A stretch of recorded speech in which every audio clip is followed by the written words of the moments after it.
Recording is on.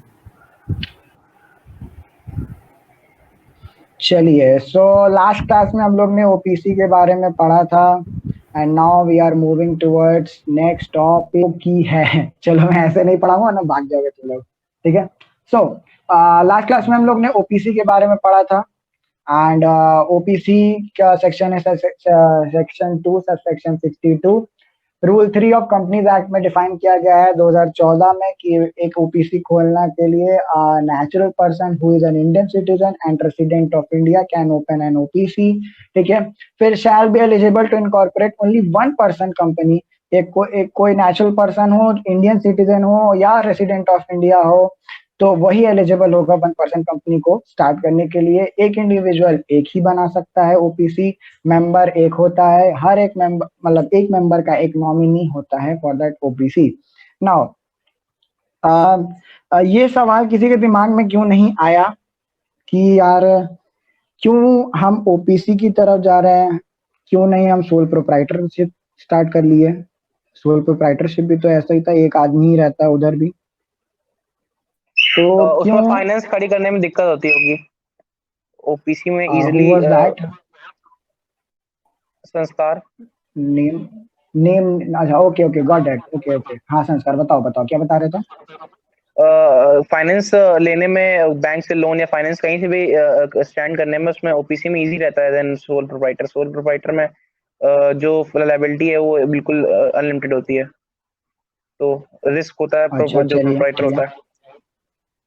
Okay great nice. Okay, anyone else, कोई और कुछ बताना चाहेगा? Why we opted for OPC rather than sole proprietorship, मतलब ऐसा क्या था कि ओपीसी को लाना पड़ गया, या फिर ओपीसी फॉर्म ऑफ बिजनेस तो एग्जिस्ट ही करता है जब सोल प्रोप्राइटर था ही, तो वहां भी एक बंदा था, ओपीसी में भी एक ही बंदा है, because of unlimited liability. Okay, anyone else, कुछ और कोई बताना चाहेगा? ओपीसी में सेपरेट लीगल एंटिटी होती है लिमिटेड लाइबिलिटी। चलिए, एनीवन एल्स, समथिंग एल्स, कोई कुछ बताना चाहेगा? Because of limited capital. Great, यही पॉइंट सुनना चाह रहा था मैं। ग्रेट, यही पॉइंट मैं सुनना चाह रहा था। चलिए, सो आइए इसको कैसे समझेंगे। तो पहले तो बहुत सारे पॉइंट्स हैं जिनके बेसिस पे हम डिफरेंस क्रिएट कर सकते हैं सोल प्रोप्राइटर और ओपीसी के बीच में। तो अपने कॉपी में सीधा एक बाइफर्केशन बना लीजिए, एक सीधा बाइफर्केशन बना लीजिए एंड फिर उसके बाद हम इजीली समझ जाएंगे कि क्या होता है सोल प्रोप्राइटर में और सोल प्रोप्राइटरशिप एंड ओपीसी, ठीक है। Sole proprietorship and OPC. So sole proprietorship जो होता है, no such governing law, but in case of OPC, Companies Act 2013 is applied on OPC. So पहले पॉइंट से हमें क्या समझ में आया कि जो सोल प्रोप्राइटरशिप है वो किसी लॉ के अंडर गवर्न नहीं होता है। जैसा कि मैंने आपको बताया था कि सोल प्रोप्राइटर जब चाहे तब अपनी दुकान बंद कर सकता है, जब चाहे तब अपनी दुकान खोल सकता है, but in case of company it is not possible. as I said before also कि a company is created by law and only law can eliminate that particular company ना। so simple as that। अगर sole proprietor है तो वो no such governing law है, तो और OPC companies act 2013 के अंदर गवर्न है। जैसा कि मैंने उस टाइम बताया था आपको सोल प्रोप्राइटर में कि अगर आप दुकान बंद करके, जैसे फॉर एग्जांपल मैंने बताया था कि अगर खुशी जी हैं, उन्हीं का आई थिंक एग्जांपल लिया था मैंने, याद नहीं है, but let's go for it. अगर मान लेते हैं श्रुति जी हैं, उनका एग्जांपल ले लिया गया कि वो दुकान अपनी खोली, ठीक है, मस्त पैसा कमाई, ठीक है। क्या हुआ कि वो जो एमआई का फोन 10,000 में बिकता तो वो 12,000 में बेच रही थी एंड लोगों को इसके बारे में भनक तक नहीं लगी। और साथ ही साथ उसमें जो इंपोर्टेड पार्ट्स रहते तो उनको चेंज करके लोकल पार्ट्स ये चेंज करके बेचती थी, तो कतई गंदा वाला घपला करती थी, ठीक है। तो क्या हुआ कि भाई इन्होंने यही बहुत बेचा, ठीक है, एंड जो 12,000 का फोन था वो 10,000 में इन्होंने बेचा, तो लोग ऑब्वियसली अट्रैक्ट हुए और इन्होंने सब लोग ने खरीदना स्टार्ट किया एंड बहुत सारे बायर्स थे। अविनाश ने खरीदा, संस्कार ने खरीदा एंड खुशी अमलानी उनकी दोस्त थी वो खरीदी, फिर अंजलि जी, वर्षा, सभी लोग ने जाके खरीदा। एंड एट लास्ट पता क्या चला कि क्या हुआ कि भाई अविनाश भाई पबजी खेल रहा था, अचानक से फोन फट गया, रखे रखे, ठीक है, फट गया फोन, काम है खत्म, टाटा बाय बाय, खत्म, ठीक है। सो एक तो ये हो गया। दूसरी बात खुशी अमलानी जी भाई सेल्फी ले रही थी, सेल्फी लेते लेते भाई कैमरा ही भड़ाम से गिर गया नीचे, ठीक है। पूरा कैमरा आ गया नीचे। सो क्या हुआ कि जो भी प्रोडक्ट थे उसमें भाई सारे प्रोडक्ट्स में फॉल्ट चल रहा था। एक जगह फोन फट गया, एक जगह कैमरा निकल गया, एक जगह बैटरी खत्म, मतलब it was not a good product, it was not a good product. So what Avinash खुशी जिनके साथ भी ये हुआ, तो उन्होंने क्या किया, वो सोचे कि चलो भाई चलते हैं उसके यहाँ, भाई रिफंड मांगेंगे, भाई ऐसे कैसे चलेगा, ये सब फलान फलान ढिमकान पता नहीं क्या क्या, एकदम दिमाग खराब हो गया ना। नाउ अब भाई जैसे ही आप पहुंचे तो पता चला कि भाई दुकान तो बंद है। तो हुआ कि कल आएंगे, कल आए, कल फिर दुकान बंद। तो जब पूछा गया अगल बगल वाले लोगों से तो कहा कि भाई ये तो दुकान बंद चल रही है हफ्ते भर से, ये दुकान बंद चल रही है हफ्ते भर से। सो अब आपने सोचा कि भाई चलते हैं भाई, अब तो यार ये ऐसे कैसे चलेगा, मेरे साथ फ्रॉड हुआ है, मैं जाऊंगा भाई केस करूंगा, मैं जाऊंगा, मैं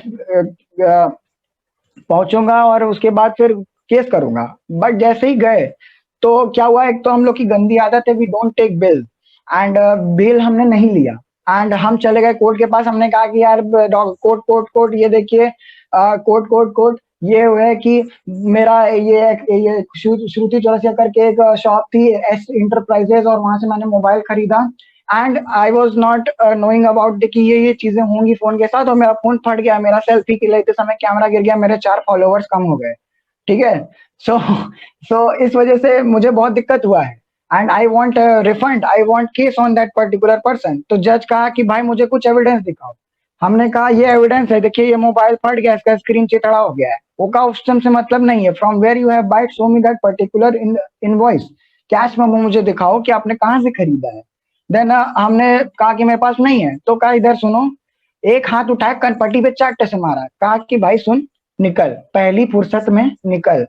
तो भाई हुआ कि क्या, कहा कि यार तो एक पहली बात तो ये कि तुमने किस दुकान से खरीदा है, that was not a registered company, registered shop, and उसका हमारे पास कोई डेटा नहीं है, हमें कोई डेटा नहीं दिख रहा है एस इंटरप्राइजेस के नाम से। सो ये हुआ और दुकान बंद करके भाई वो भाग गई, पैसा खत्म। So this was about sole proprietor की there is no such governing law for sole proprietorship. But in case of OPC अगर यही एस इंटरप्राइज प्राइवेट लिमिटेड होता तो क्या आप ये चीज कर सकते थे? बिल्कुल कर सकते थे, चाहे आपके पास इनवॉइस हो चाहे ना हो, क्योंकि that particular company is registered under companies act, and in case of fraud you can sue that particular company. So this is the first benefit of OPC over sole proprietorship. Got that? समझ में आया? This is the first merit of OPC over sole proprietorship. क्या समझ में आया सभी को? क्या समझ में आया सभी को? ये तो सर ये बायर पॉइंट ऑफ व्यू से क्या नाम है मेरिट था। हाँ तो obviously buyer point of sole ये गवर्निंग लॉ वाला तो हमेशा। अब नेक्स्ट पॉइंट पहले इतना तो सुनो, मैं बायर पॉइंट से मैंने बताया ये चीज, नेक्स्ट अभी मैं बता रहा हूँ आगे। यस आ गया, ठीक है। Now as he said, seller point of view से चलते हैं। अब मान लीजिए कि आप सोल प्रोप्राइटरशिप हैं, ठीक है, एंड आपके पास कोई गवर्निंग लॉ नहीं है, सोल प्रोप्राइटर आपकी कंपनी रजिस्टर, आपकी जो शॉप है वो रजिस्टर्ड नहीं है। अब आपके साथ किसी बंदे ने फ्रॉड कर दिया, आपके साथ किसी बंदे ने फ्रॉड कर दिया, तब क्या आप जा पाएंगे? आपकी शॉप रजिस्टर्ड नहीं है तो क्या आप जा पाएंगे कोर्ट ऑफ लॉ में? नहीं जा पाएंगे, ठीक है।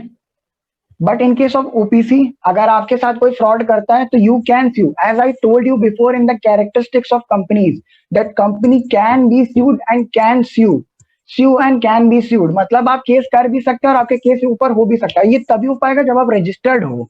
अगर आप रजिस्टर्ड ही नहीं हो तो आपका कोई डेटा नहीं है, आपका कोई बैकग्राउंड नहीं है। How sleeper cells move in this country, कैसे टेररिस्ट आ जाते हैं, क्योंकि उनकी एक आइडेंटिटी है जो कि किसी को पता ही नहीं है। सो that's why you can not find that particular person, या पर्टिकुलर जो भी संस्था है उसको आप नहीं खोज पाते हैं। तो same in case of shop, अगर कोई एक एक्स बंदा अपने कॉलोनी में एक मोबाइल की शॉप खोल लेता है and no one is going to ask that particular person, क्योंकि आपका जीएसटी रजिस्ट्रेशन भी तब होता है जब आपके 50 लाख से ऊपर टर्नओवर जा रहा हो। अगर आपका जीएसटी रजिस्ट्रेशन करवाना है तो 50 लाख से ऊपर टर्नओवर होना चाहिए, अगर 50 लाख से कम है तो there is no need of registration. तो भाई आप जब जीएसटी पे नहीं करोगे तो आपका कोई एग्जिस्टेंस ही नहीं है मार्केट में, एक तरीके से देखा जाए it is a fraud and you are doing a fraud. तो इन केस ऑफ लॉ अगर आप जा रहे हो कोई तरीके का केस करने, so there is not a possibility कि हो सकता है कि आप केस कर पाओ, but in case of company you can do it either from buyer or either from seller point of view. Got that? जो भी पूछा था, हाँ या ना? Yes sir. Okay, got this? कोई कंफ्यूजन, किसी को कुछ भी confusion? I am just taking this है कि आपको थोड़ा सा जो क्लैरिटी है दिमाग में वो इस तरीके से क्वेश्चंस आते नहीं है, मैं पहले ही बता दे रहा हूँ। आपसे ये थोड़ी पूछेगा कि सोल प्रोप्राइटर और ओपीसी में क्या क्या डिफरेंस है, बट वो ये जरूर पूछेगा कि फीचर्स के बेसिस पे आपसे चेंजेस करे जा सकते हैं। So that's why I am telling you all this. Now next point, that is no separate legal entity, but in case of companies there is a separate legal entity.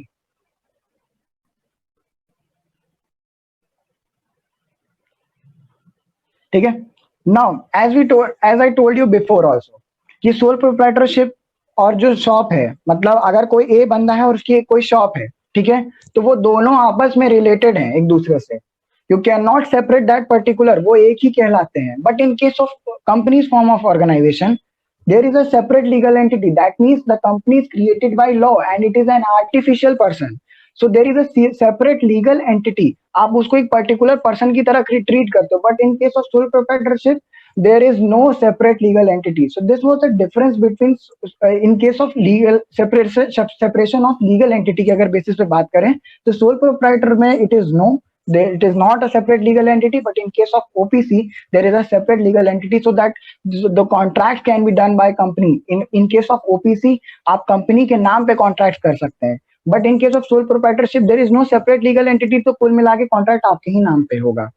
तो a shop cannot itself create a contract, but in case of company you can create a contract on the name of that particular company. So this is the benefit of OPC over sole proprietorship. Now एक सबसे important point जो है यहाँ पे वो था कि क्यों ओपीसी को फेवर किया गया, दैट वाज लाइबिलिटी केस। तो इसमें तो अनलिमिटेड होती है भाई, अनलिमिटेड होती है और ये लिमिटेड होती है, ठीक है, बताया था जैसा मैंने कि unlimited liability. Best example Shivaji the boss, पहले ही बता के रखा है, दिमाग में बैठा के रखना। जाते जाते आपके भाई गाड़ी भी लेके चले जाएंगे, but in case of OPC there is liability limited of the members to the extent of the share capital they have contributed, ठीक है, और may be limited by shares भी हो सकता है, लिमिटेड बाय गारंटी भी हो सकता है। किसी को इसमें कंफ्यूजन है कि लिमिटेड बाय शेयर्स और लिमिटेड बाय गारंटी क्या होता है? Anyone is having doubt in this? कोई नहीं जानता है इसके बारे में तो प्लीज पूछे। कोई ऐसा जिसको नहीं पता है कि लिमिटेड बाय शेयर्स और लिमिटेड बाय गारंटी क्या होता है? देखिए फ्रैंकली पूछे, कोई दिक्कत नहीं है, हमें नहीं पता। ओके हाँ, I know you are from science student. So पहले ये देख लेते हैं एक बार, ठीक है। Limited by shares and limited by guarantee, बताइए भैया। Limited by share, limited by share का सीधा सीधा फंडा ये है कि if a company is limited by share, ठीक है, if a company is limited by share then जो भी मेंबर होगा उसकी जो लाइबिलिटी होगी, जो भी मेंबर होगा उसकी जो लाइबिलिटी होगी will be restricted to that unpaid amount of that particular share. मतलब कि अगर 10 रुपए का शेयर था उसमें से 8 ही रुपए पे किया गया है, 2 रुपए बाकी है किसी पर्सन का, ठीक है, 10 रुपए का शेयर तो उसमें से 8 रुपए शेयर होल्डर ने दे दिया है, 2 रुपए बाकी है, तो उसकी जो लाइबिलिटी रहेगी that will be only to the extent of this 2 rupees. मतलब कि जो अनपेड अमाउंट है उतने ही तक उसकी लाइबिलिटी लिमिटेड रहेगी in limited by share. But in limited by guarantee उसमें बस जस्ट अपोजिट हो जाता है कि उसने जितना अमाउंट गारंटी किया है उतना वो पे ऑफ करेगा at the time of winding up, या फिर जो भी इंसॉल्वेंसी के केस में जब भी आपके ऊपर लाइबिलिटी वाला फंडा आता है, पे ऑफ का टाइम आता है, तो जितना लिमिटेड बाय शेयर में क्या होगा कि जो अनपेड अमाउंट रहेगा by the share holder, to that extent the liability of that particular shareholder will exist. But in case of guarantee, guarantee के केस में क्या होगा कि आपका जो क्या कहते हैं, क्या है भाई, पता नहीं कौन फोन कर रहा है। सो लिमिटेड बाय गारंटी के केस में क्या होगा कि उस पर्टिकुलर शेयर होल्डर ने जितना भी अमाउंट ऑफ गारंटी सेट कहा होगा कि वो इतने तक पे करेगा, तो दैट पर्टिकुलर गारंटी अमाउंट के तक जाएगा। Am I clear? इतनी सी बात थी, कुछ खास नहीं था। एक अनलिमिटेड कंपनी होता है, वो आपके काम का नहीं है। दैट इज एग्जैक्टली एलएलपी के केस में ही हो जाता है कि एक बंदे की लाइबिलिटी अनलिमिटेड तक होती है, बाकी सभी की लिमिटेड होती है। सो वी वर डिस्कसिंग, ये समझ में आ गया limited by share and limited by guarantee? Okay, चलिए, I was talking about unlimited liability and limited liability, तो ये आपका क्लियर हो गया होगा। ठीक है, next point, that is not applicable perpetual succession. Non applicability of perpetual succession. But यहाँ पे कंपनी में होता है, परपेचुअल सक्सेशन होता है, परपेचुअल सक्सेशन होता है। सो ये तो बहुत इजी पॉइंट है, इसमें मतलब कुछ खास समझने लायक नहीं है। इसमें कुछ खास समझने लायक नहीं है कि भाई दुकान का मालिक अगर मर गया तो भाई शॉप बंद। ठीक है, मे भी सकता है उसका कोई मतलब चला सकता है, ऐसा नहीं है, बेटा बेटी कुछ भी चला सकता है, ऐसा नहीं है। बट इन कॉन्सेप्चुअल नॉलेज पे अगर हम चले तो उसकी कोई परपेचुअल सक्सेशन नहीं, उसका कोई उत्तराधिकारी नहीं है। ठीक है, कि ऐसा वो चलती है वो अलग बात है, but non applicability of perpetual succession is there in case of sole proprietorship, कि अगर कोई मर गया तो shop will close. But in case of OPC it's not like that, perpetual succession वहां पे होता है। The company will go for an indefinite period of time. ठीक है, क्योंकि वहां पे कंपनी कभी बंद नहीं होगी, मेंबर्स में कम मेंबर में को, but the company will remain for indefinite period of time. Simple सा एक स्टेटमेंट जो परपेचुअल सक्सेशन के लिए यूज होता है। ठीक है, got this? Next point, that is पहली बात, यहाँ पे जो सोल प्रोप्राइटर है वहां पे किसी भी तरीके का सपोर्ट और एम्पावरमेंट, नो सपोर्ट और empowerment from central government. Central government की तरफ से किसी भी तरीके का सपोर्ट या एम्पावरमेंट नहीं मिलता है। क्यों? क्योंकि भाई आप रजिस्टर्ड ही नहीं हो, आपका कोई डेटा बैक ही नहीं है, और सेंट्रल गवर्नमेंट इसको सपोर्ट भी नहीं करती है। But there is an investigation and inspection of company, ये होता है। Like if you are working in a chemical industry kind of a company जिसको केमिकल्स बनाती है, तो वहां पे पुलिस आती है, अथॉरिटीज आती हैं इंस्पेक्शन के लिए कि actually how you are doing that particular work, कि आप कोई घपला तो नहीं कर रहे हो।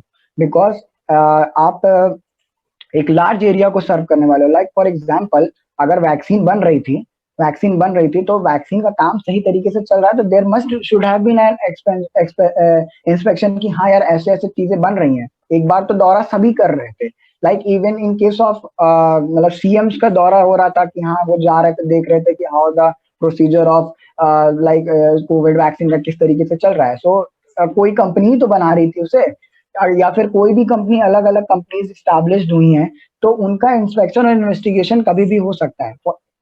डिपेंड करता है कि किस बेसिस ऑफ इंडस्ट्री पे वर्क करती हैं।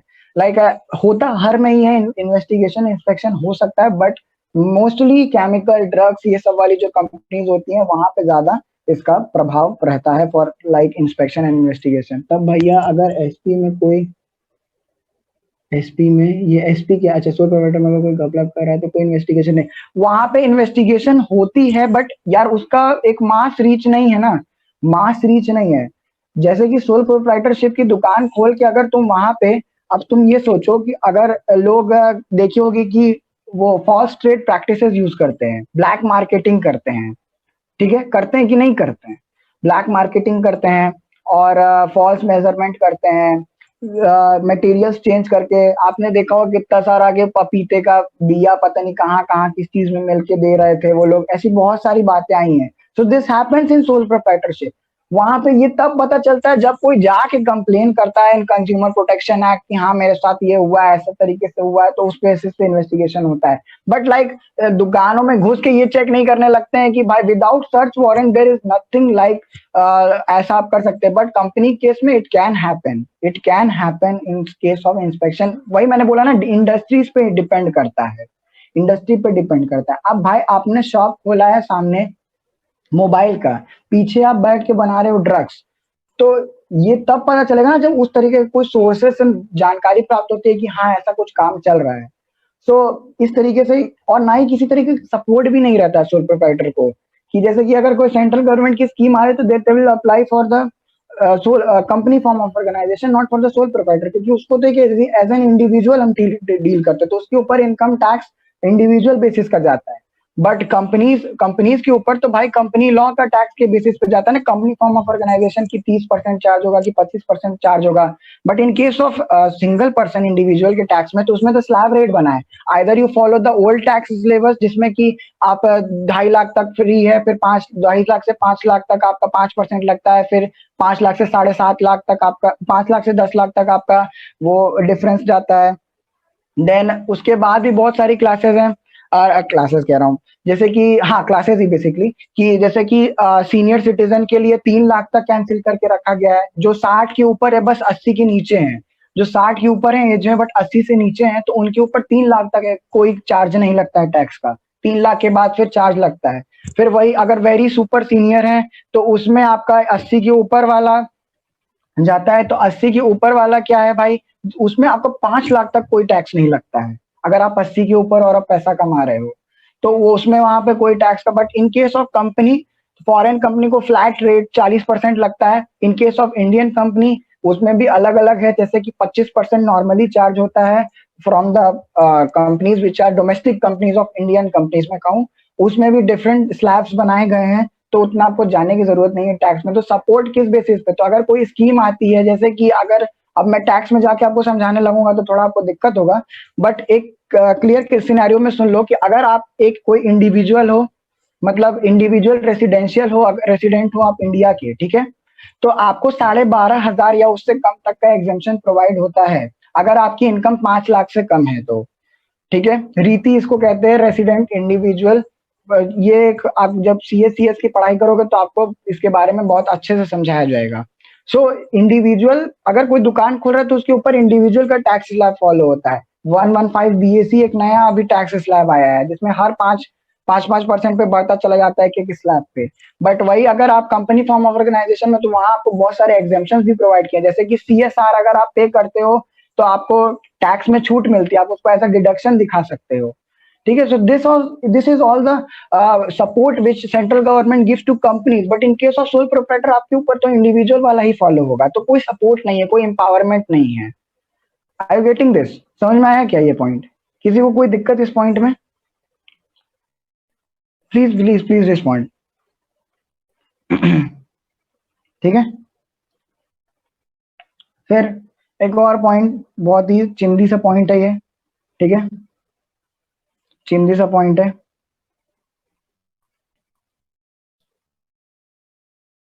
ठीक है, बहुत ही चिंदी सा पॉइंट है।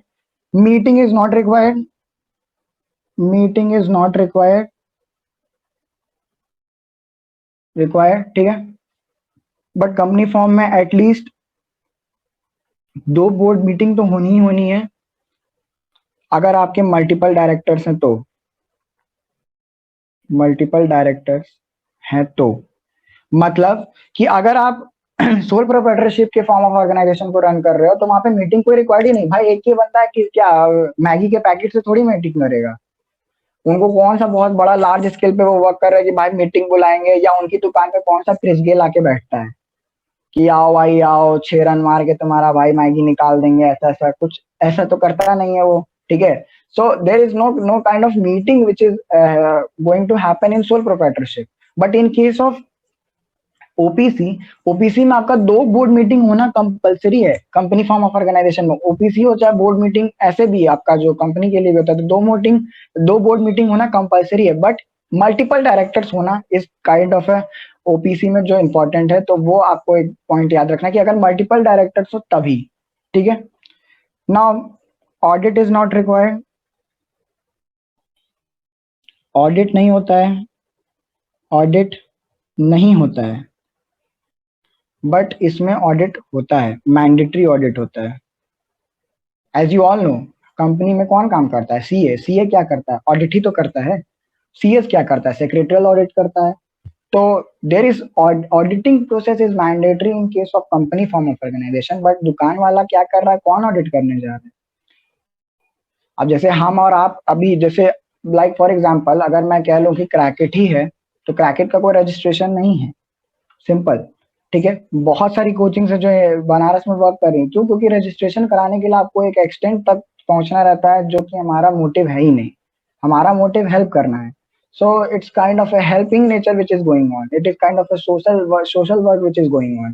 Either we are charging something from you, but it is for the expense and for this only.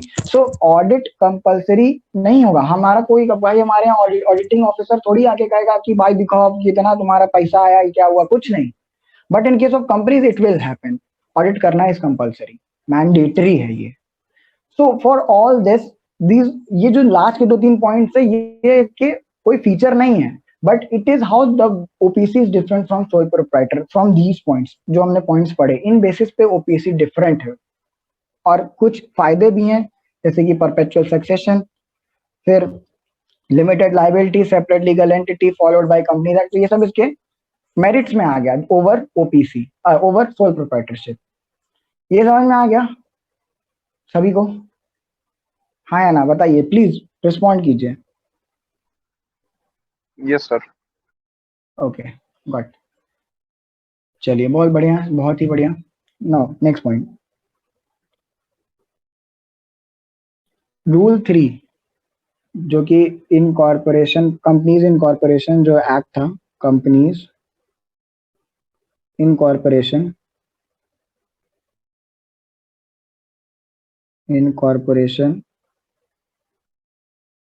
Act, और रूल मैं कह लूं 2014 वाला। ठीक है, 2014 वाला। नाउ ठीक है, so I was talking about all this. हम लोग इतने देर से इसी रूल के क्राइटेरियाज को पढ़ रहे थे। सो हमने क्या सीखा कि एक बंदा एक ही ओपीसी बना सकता है। One person can form one OPC. ठीक है, फिर one person can be nominee in one OPC. ये एक नया पॉइंट लिख लीजिएगा, can be nominee in one OPC. ठीक है, ठीक। Now what is all this one person can be nominee in one OPC? मैंने बताया कि हर एक मेंबर का एक नॉमिनी होता है। तो हर एक पर्सन, अब मान लीजिए ऐसा भी तो हो सकता है ना, मान लीजिए, चलिए यहाँ पे एग्जांपल लेते हैं किसी का, समझते हैं इसको। ठीक है, एक था थोड़ा नीचे कीजिए, क्या चीज भाई, यार तुम लोग तो ये लिख चुके हो, ओल्ड स्टूडेंट, सबकी क्लासेस हो चुकी हैं इस चीज की। चलो बहुत हो गया। ठीक है, नाउ एग्जांपल्स लेते हैं। कोई एक कंपनी है जिसका नाम है कबाड़ी वाला लिमिटेड, कबाड़ी वाला प्राइवेट लिमिटेड। ओके, ठीक। और एक है कतई जहर लिमिटेड, कतई जहर प्राइवेट लिमिटेड।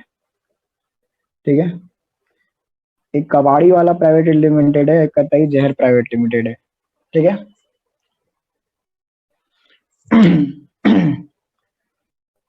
अगर अब मान लीजिए हमारे पास एक बंदी है, यही क्लास से ही ले लेते हैं, ये किसी का नाम लेते हैं, बंदा या बंदी को, देखते हैं कौन कौन अवेलेबल है भाई, क्लास में आया है, पता भी चल जाएगा इसी बहाने। तो किसी को लेते हैं, आइए देखें कौन कौन लोग हैं। चलिए किसका एग्जाम्पल ले, किसका एग्जाम्पल ले, चलिए आइए वाख्या जी को लेते हैं। ठीक है, और वाख्या जी को लेते हैं, और लेते हैं आशुतोष यादव को। ठीक है, आशुतोष यादव को लेते हैं। ठीक है, फॉर एग्जाम्पल ना। सो मान लेते हैं ठीक है। इस कंपनी का जो मेंबर थी, ये थी वाक्या जी। वाक्या जी थी इसकी सीईओ। भाई कतई एक नंबर सीईओ थी कबाड़ी वाला लिमिटेड की, कबाड़ी वाला प्राइवेट लिमिटेड की सीईओ है हमारी वाक्या जी। ठीक है।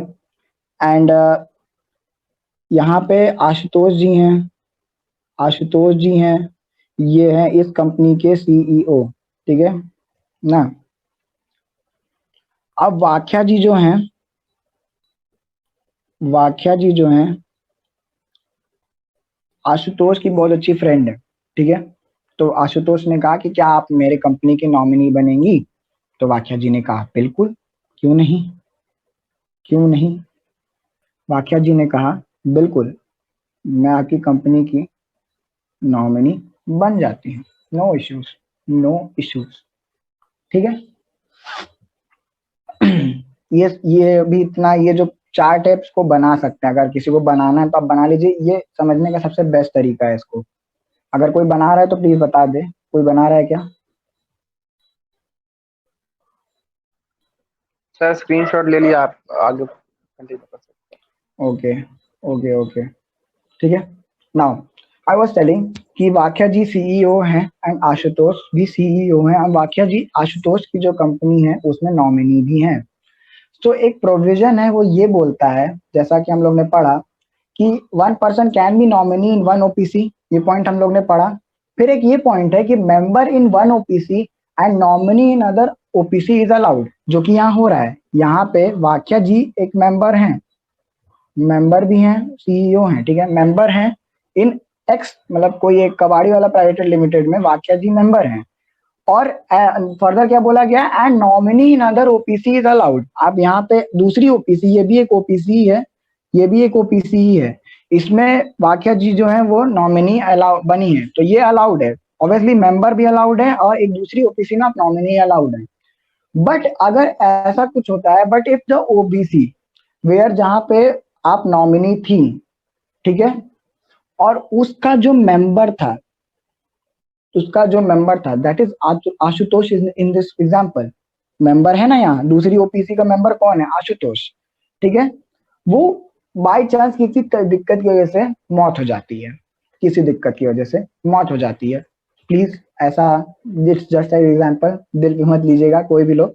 ठीक है। And specially Ashutosh. तो किसी रीजन की वजह से ओपीसी का जो मेंबर है उसकी डेथ हो जाती है, देन क्या होगा? क्यों नॉमिनी बनाया गया है? फॉर लाइक कि अगर कोई मेंबर मर जाता है तो उसके बेस पे नॉमिनी आके बैठ जाएगा। ठीक है। तो अब भाई आशुतोष जी तो टपक गए, तो अब भाई वाक्या जी क्या बन जाएंगी? नॉमिनी से मेंबर बन जाएंगी। तो ये तो कहीं नहीं लिखा था ना कि अब single person can be o member in both the OPC, ये कहीं नहीं बताया मैंने अभी तक। तो अब जब ये नॉमिनी से मेंबर बन जाएंगी तो वाक्या भाई अपनी ओपीसी में भी मेंबर हो गई, और भाई ये कतई जहर ओपीसी में भी इनका हो गया भाई मेंबरशिप। ठीक ना। तो भाई अब क्या होगा? सो जो नॉमिनी जो है वो कैन नॉट बी मेंबर, जो ये नॉमिनी थी वाक्या, can not be the member in both the OPC. ठीक है। अब नहीं हो सकती है तो भाई क्या करेंगी वो? भाई बन तो गई है मेंबर, तो उनको क्या करना होगा? उनको उनको 180 दिन में, 180 डेज में डिसाइड करना होगा, डिसाइड करना होगा कि क्या वो अपनी दैट इज कबाड़ी वाले के पास जाएंगी कि कतई जहर के पास जाएंगी, क्या बन के? मेंबर। ठीक है। 180 दिन में उनको ये डिसाइड करना पड़ेगा कि वो एक ही में मेंबर हो सकती हैं, अब या तो वो कबाड़ी वाले में बने या तो कतई जहर प्राइवेट लिमिटेड में बने। ठीक है। So this is what I was telling कि a single person can be nominee and a member in both different OPC. मतलब एक एक्स पर्सन एक कंपनी में, एक कंपनी है उसमें वो मेंबर भी हो सकता है। ठीक है। बट वो दूसरे ही कंपनी में नॉमिनी भी हो सकता है। अगर कोई बी कंपनी उसमें वो नॉमिनी भी हो सकता है, बट ए और बी में दोनों में वो मेंबर नहीं हो सकता है। So this was all the provision कि ओपीसी का फंडा ये है कि आप एक कंपनी में मेंबर हो सकते हो, एक कंपनी में आप नॉमिनी हो सकते हो, बट इन केस अगर जो आपका इमीडिएट मेंबर था उसकी डेथ हो जाती है जिसमें आप नॉमिनी थे, तो आप भी मेंबर बन जाओगे, तो आप दोनों कंपनी में मेंबर नहीं रह सकते हो। आपको डिसाइड करना होगा 180 दिन में कि आप किस में मेंबर की तरह कंटिन्यू करोगे। क्या ये पॉइंट समझ में आया सभी को? क्या ये पॉइंट Yes. समझ में आया? ठीक है, आई डोंट थिंक कि आप लोग को ये बताया गया होगा पहले, अगर किसी को पता था तो बहुत अच्छी बात है। ठीक है, चलिए now next point. Next point भाई, हर जगह एक चीज की टांग भैया, तो जिस कंपनी को छोड़कर वो जाएगी उसका मेंबर जो नेक्स्ट रहेगा वही वही बनेगी। एग्जैक्टली मतलब जैसे कि अब वाक्या का भी कोई इमीडिएट नॉमिनी होगा तो वो उस कंपनी में मेंबर हो जाएगा और ये दूसरी कंपनी में एज अ मेंबर वर्क करेगी, बात ही खत्म। ये डिपेंड करता है उनकी म्यूचुअल कंसेंट पे। हो सकता है कि वो अपनी कंपनी फर्म कंटिन्यू करे, तो अगर वो अपनी फर्म कंटिन्यू करेगी तो भाई कटाई जहर प्राइवेट लिमिटेड का टाटा बाय बाय खत्म, डन, सिंपल सी बात। ठीक है, समझ में आया क्या ये बात? ठीक, ओके। ना भाई एक चीज है जो हर जगह कीरी करता है, क्या भाई? वो है माइनर। भाई माइनर का जो कॉन्सेप्ट है ना, ये हर जगह परेशान करता है।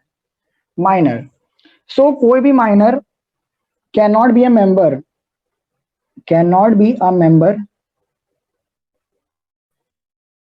no minor cannot be a member or nominee in OPC।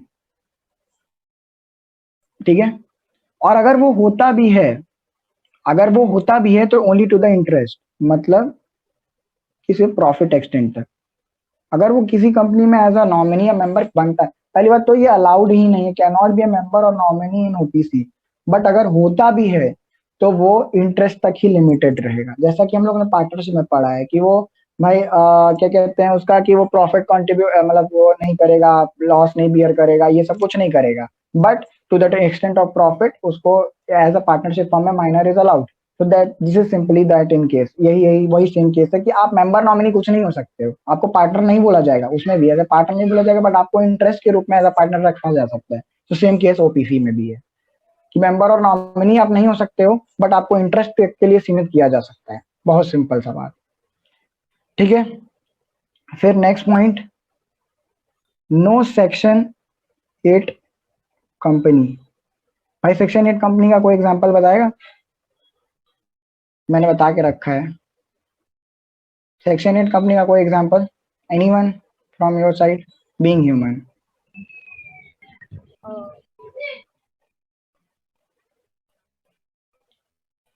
Being human, NPO. वही वही नॉन प्रॉफिट ऑर्गेनाइजेशन ही है ये भी। So no section 8 company, no section 8 company can be converted, can never be converted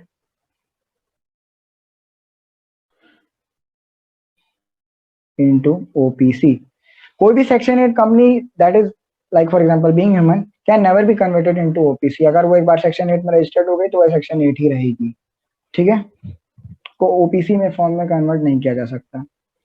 next point, अब कोई ऐसी OPC है, ओपीसी है मतलब कोई भी एक ओपीसी है, वो कोई भी नॉन बैंकिंग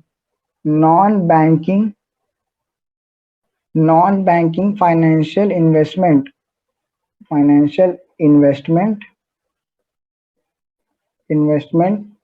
एक्टिविटीज में इन्वॉल्व नहीं रह सकती है। Activities, OPC can never can not carry out non banking, यहाँ पे कैन नॉट लिख लो वरना फिर आप गलत कर दोगे। Carry can not carry non banking financial investment activities, like कहीं पे इन्वेस्ट करना, इन्वेस्टमेंट इन सिक्योरिटीज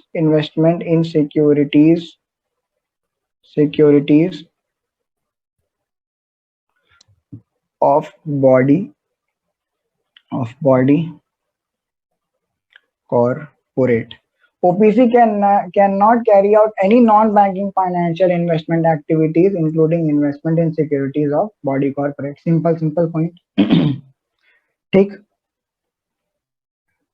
नाउ मान लेते हैं, ठीक है, मतलब जो ओपीसी का बताया गया है threshold limit regarding turnover and paid up share capital, तो सेम एज स्मॉल कंपनी, जो आपने स्मॉल कंपनी में पढ़ा था, स्मॉल कंपनी में जो आपने पढ़ा था 50 लाख से ज्यादा नहीं होना चाहिए, max paid up share capital है, max paid up share capital है, ठीक है, सेम एज स्मॉल कंपनी, ठीक है। और जो टर्नओवर है, टर्नओवर है, वहां पे बस वो लिमिट बढ़ाने का बात किया गया था। अब टर्नओवर कैसे निकलता है, तो यार ये याद रखना कि टर्नओवर जो है वो आपका 3 years, 3 years of average, 3 years of average of profit, that is net profit, net profit last past 3 years के नेट प्रॉफिट जो आपके रहेंगे उन्हीं से टर्नओवर निकलता है। इसकी जो लिमिट है वो 2 करोड़ तक है। आई am telling you the MCQ part जो आ सकता है, ठीक है। 50 लाख तक का max paid up share capital हो सकता है और टर्नओवर 2 करोड़ तक का हो सकता है, ठीक है। अब मान लेते हैं बाई चांस किसी केस में ये जो थ्रेशोल्ड लिमिट है, ये जो थ्रेशोल्ड लिमिट है, थ्रेशोल्ड लिमिट है ये क्रॉस हो जाती है। नेक्स्ट पॉइंट कि if the threshold limit, if the threshold limit is crossed, ठीक है, if the threshold limit is crossed, then OPC, then OPC has to convert itself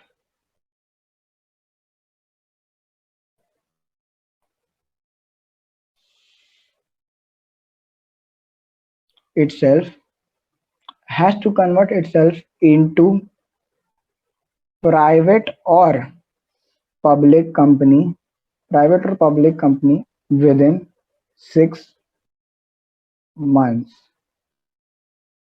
ठीक है। अगर आपकी थ्रेशोल्ड लिमिट क्रॉस कर जाती है 50 लाख या 2 करोड़, दोनों में से कुछ भी, दोनों में से कुछ भी, ठीक है, दोनों में से कुछ भी अगर क्रॉस हो जाता है तो आपको अपने आप को 6 महीने के अंदर, 6 महीने के अंदर या तो कोई पब्लिक कंपनी या तो प्राइवेट कंपनी में कन्वर्ट करना होगा, ठीक है, ठीक है।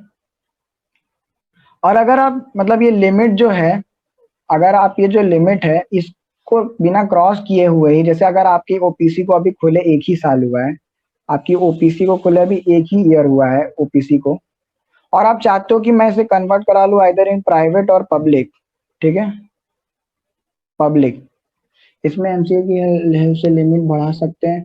हाँ, इसमें भी बढ़ा सकते हैं, बट इसका अभी कोई प्रोविजन मैंने पढ़ा नहीं है इसके रिगार्डिंग, तो आप इसको पूरा स्मॉल कंपनी से मत रिलेट करना, बस जो लिमिट तक है मैक्स यही अभी बताया गया है। एमसीए के रिगार्डिंग इसने कुछ बोला नहीं था, जो मैंने जब पढ़ा था इसके बारे में तब मैंने ऐसा कहीं है रीड आउट नहीं किया कि एमसीए इसको बढ़ा या घटा सकती है, ठीक है। So don't write that particular point in this, don't merge that, okay.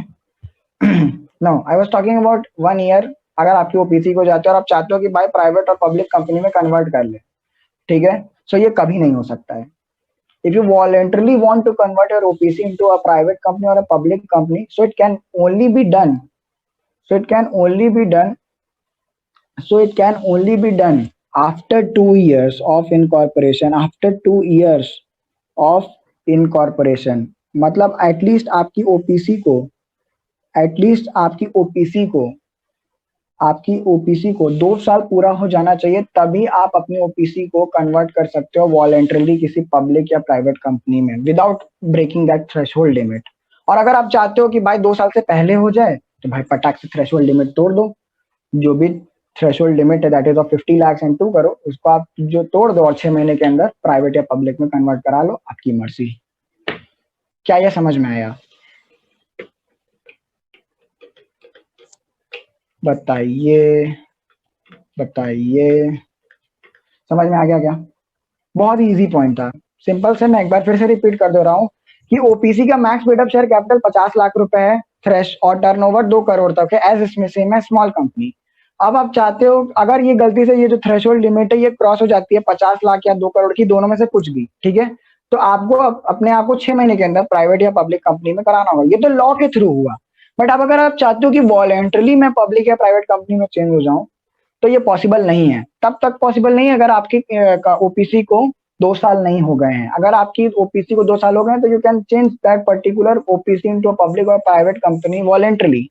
और अगर आपकी लिमिट मतलब आपके कंपनी को 2 साल नहीं हुआ है बट आप स्टिल चाहते हो कि भाई मैं एकदम पागल हुआ हूँ, मुझे पब्लिक या प्राइवेट बनानी है, तो भाई फिर थ्रेशोल्ड लिमिट को तोड़ दो 50 लाख और 2 करोड़ वाली, और आप अपने आप को कन्वर्ट कर सकते हो प्राइवेट और पब्लिक कंपनी में 6 महीने के अंदर। एकदम इजी पॉइंट।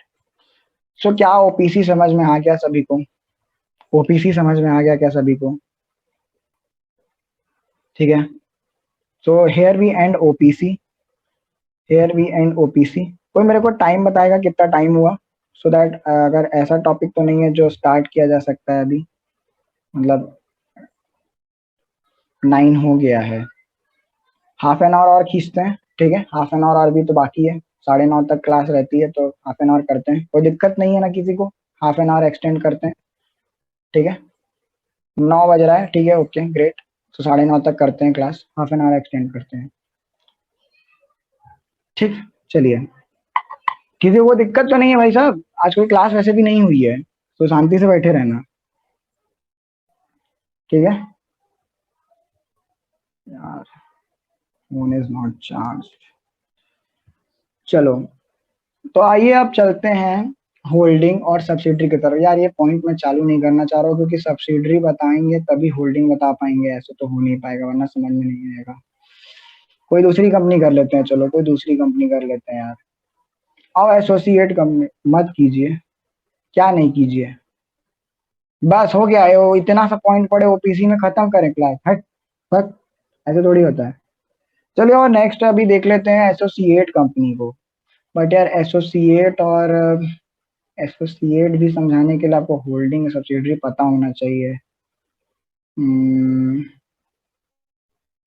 फॉरेन कंपनी भी काफी बड़ा है यार, फंस गए लंबा।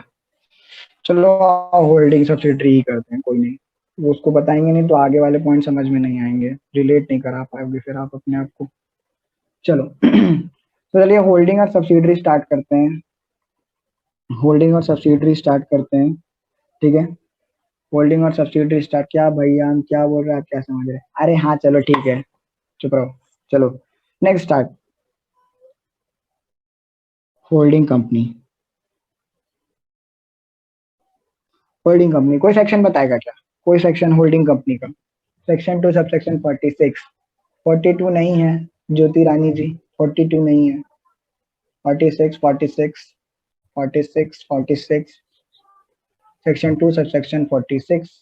शानदार शानदार, एक नंबर। ये ओल्ड स्टूडेंट्स का मुझे ये रिप्लाई मुझे बहुत अच्छा, इसको याद रखिएगा, मैं बता रहा हूँ, इनमें से कुछ भी पूछा जा सकता है। ठीक है, नाउ ये जितने भी सेक्शंस हैं, नाउ होल्डिंग कंपनी को क्या बताया गया है? होल्डिंग कंपनी को बताया गया है कि पहले तो लिख लेते हैं इसके बारे में, तो आपको समझाने में इजी पड़ेगा। तो holding company in relation to, in relation to one or more, one or more other companies, one or more other companies, one or more other companies means a company, means a company, means a company of which such companies, of which such companies are subsidiary, subsidiary company। कोई ऐसा तेज आदमी जो मुझे ये line समझा सकता है, कोई भी ऐसा, माइक ऑन कीजिए और जरूर समझाइए ये क्या कहना चाह रहा है, क्या ये कहना चाह रहा है? कोई भी मुझे बताएगा क्या? एनीवन फ्रॉम योर साइड, कोई मुझे बताएगा? एनीवन फ्रॉम योर साइड, क्या इस लाइन से आप क्या समझ रहे हैं? Holding company in relation to one or more other companies means a company of which such companies are subsidiary company. Anyone from your side, कोई भी बताएगा क्या? प्लीज यार बताइए, रिस्पॉन्ड कीजिए, प्लीज रिस्पॉन्ड कीजिए। नहीं भी पता है तो ना बोलिए एटलीस्ट, मैंने बार बार बोला है, नहीं भी पता है तो ना बोलिए, अगर नहीं कर पा रहे हैं तो कोई बात नहीं, इधर बैठे किस लिए हैं फिर हम लोग? नहीं भैया पता? बोले आंसर। हाँ कौन, वर्षा? हाँ भैया, हाँ ओके, बताओ बताओ। गलत भी हो सकता है लेकिन नहीं नहीं, रॉन्ग है ट्राई भैया। Try please try. Definition definition एक बार डेफिनेशन। अरे सीधा सीधा, holding company in relation to one or more other companies means a company of which such companies are subsidiary company.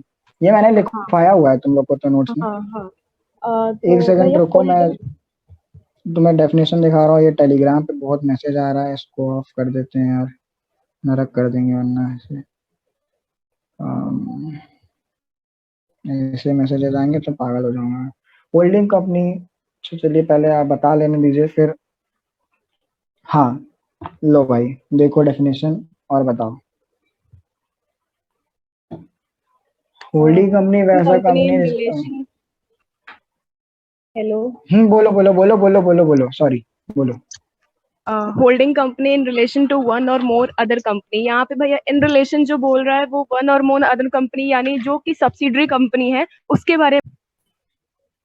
Okay okay, ठीक है। और कोई कुछ बताना चाहेगा? एक सेकंड रुको यार, कुछ रिकॉर्डिंग में प्रॉब्लम जा रहा है आई थिंक। इस रजत भैया इज है, रजत भैया is here। चलो कोई नहीं, रिकॉर्डिंग हो रही है ना। चलो ठीक है, ओके ओके। सो एक बार वर्षा फिर से बताना यार, वो रिकॉर्डिंग किसी ने स्टॉप कर दी। प्लीज कोई रिकॉर्डिंग की सेटिंग्स के साथ मत खेलिए, मैं पहले ही बता रहा हूँ, मुझे पता चल जाएगा कौन ऑफ कर रहा है। And I think it was Sanskar Suri. So please, it's a request, कोई रिकॉर्डिंग ऑफ मत कीजिए, वो आपके साइड पे ऑप्शन शो होता है। तो डिसेंसी मेंटेन रखिए अपने साइड से। चलिए हाँ, Varsha please continue once more. Holding company relation to one or more other company, यहाँ पे होल्डिंग कंपनी जो एक ऐसी एंटिटी है जिसका रिलेशन, यहाँ रिलेशन जो बिल्डअप हो रहा है वो एक ऐसी दूसरे दो या दो से अधिक कंपनीज के साथ रिलेशन बिल्डअप हो रहा है जो कि सब्सिडरी है उस पर्टिकुलर एंटिटी की। तो holding company in relation to one or more other company यानी वो दो कंपनीज जो कि सब्सिडरी है, means a company with such company are subsidiary. तो यानी होल्डिंग कंपनी का मतलब वो कंपनी होती है जो कि सब्सिडरी, जिसके अंडर में दो या दो से अधिक सब्सिडरीज हो। तो यहाँ पे इन रिलेशन जो बिल्डअप करने की कोशिश की जा रही है वो दोनों या दो से अधिक कंपनीज के साथ करने की कोशिश की जा रही है। अच्छा ओके। जो होल्डिंग, अब बाकी लोग क्या बता रहे हैं? होल्डिंग कंपनी जिनका रिलेशन एक और एक से ज्यादा से, वो होल्डिंग, सब क्या ही लिख रही हो ना ना ना ना, ये सब नहीं। हिंदी ट्रांसलेशन थोड़ी पूछ रहे थे इसका। होल्डिंग कंपनी वैसी कंपनी है जिसकी कोई सब्सिडरी हो। होल्डिंग कंपनी को सब्सिडरी के रिलेशन में ही समझा जा सकता है। Exactly that what I was asking, यही तो मुझे जानना था। मैंने बताया था जिसके रिलेशन में सामने वाली कंपनी सब्सिडरी कंपनी है तो दूसरी वाली कंपनी होल्डिंग हो जाएगी। फॉर एग्जाम्पल अगर कोई मिस्टर ए है, ठीक है, कोई मिस्टर ए है यार, चलो मिस्टर ए नहीं लेते हैं, मान लेते हैं ये मैं हूं, ठीक है, ये मान लेते हैं ये मैं हूं, ठीक है ना। और ये भाई मेरी गर्लफ्रेंड है, ठीक है, कुपोषित की शिकार है, सड़क से उठाई हुई, ठीक है, ठीक है, कुपोषित की शिकार है। कोई ऐसा हंसेगा नहीं भाई, ये बंदी है, हंसना नहीं, ठीक है। सो जिसके रिलेशन में सामने वाली सब्सिडरी कंपनी हो और दूसरी वाली होल्डिंग कंपनी हो, मैंने ये बोला। मैंने कहा मैंने कहा कि ये भाई मेरी गर्लफ्रेंड है, कहा ये मेरी गर्लफ्रेंड है, ठीक। तो भाई दूसरे लोग मुझे क्या समझेंगे? ऑब्वियसली इसका बॉयफ्रेंड, ठीक है। मैंने कहा ये मेरी गर्लफ्रेंड है, तो उसके सेंस में मुझे सब लोग क्या समझेंगे? उसका बॉयफ्रेंड ही समझेंगे ना, ठीक। नाउ व्हाट आई सेड कि जो ये मेरी गर्लफ्रेंड है, ठीक है, भैया मना किए हैं हंसने को, हट, चुप रहो। तो गर्लफ्रेंड है ये और मैं उसका बॉयफ्रेंड, ठीक है। नाउ तो इसका रिलेशन कैसे पता चला? जब मैंने कहा कि जो सामने खड़ी लड़की है वो मेरी गर्लफ्रेंड है, तो दूसरे एक्स बंदे ने क्या सोचा, भाई इसने बताया कि ये इसकी गर्लफ्रेंड है तो भाई ये तो इसका बॉयफ्रेंड हुआ ना। ये पॉइंट समझने की रिलेशन की कोशिश करो कि जिसके रिलेशन में सामने वाली कंपनी सब्सिडरी कंपनी है बट दूसरी वाली होल्डिंग हो जाएगी अपने आप। मैंने बताया नहीं ना कि मैं उसका बॉयफ्रेंड हूँ, मैंने ये तो बोला ही नहीं, मैंने ये बोला कि मैं, वो मेरी गर्लफ्रेंड है, तो एक्स बंदे ने समझ लिया भाई ये जब इसकी वो गर्लफ्रेंड है तो भाई ये तो बॉयफ्रेंड होगा ही होगा। Are you getting my point? बहुत ही तरीके से समझने का तरीका है ये, सबसे बेस्ट तरीका है ये समझने का, ठीक है। मैंने कहा जिसके रिलेशन में सामने वाली कंपनी सब्सिडरी कंपनी है तो दूसरी वाली कंपनी ऑटोमेटिकली होल्डिंग कंपनी हो जाएगी। मैंने कहा वो मेरी बंदी है, मैंने कहा वो मेरी गर्लफ्रेंड है, एक्स बंदे ने देखा, कहा भाई ये तो इसका बंदा है। सिंपल सिंपल सी बात, सिंपल सी बात। तो that same goes in case of holding and subsidiary. अगर कोई एक्स प्राइवेट लिमिटेड कंपनी है, एक्स प्राइवेट लिमिटेड कंपनी है और ये एक वाई प्राइवेट लिमिटेड कंपनी को होल्ड करती है, तो भाई ये इसकी सब्सिडरी हो जाएगी, ये इसकी सब्सिडरी हो जाएगी और ये इसकी होल्डिंग हो जाएगी ऑटोमेटिकली, ऑटोमेटिकली, ठीक है। ऑटोमेटिकली एक्स प्राइवेट लिमिटेड आपकी होल्डिंग कंपनी हो जाएगी और वाई प्राइवेट लिमिटेड आपकी सब्सिडरी हो जाएगी, सिंपल सी बात, ठीक।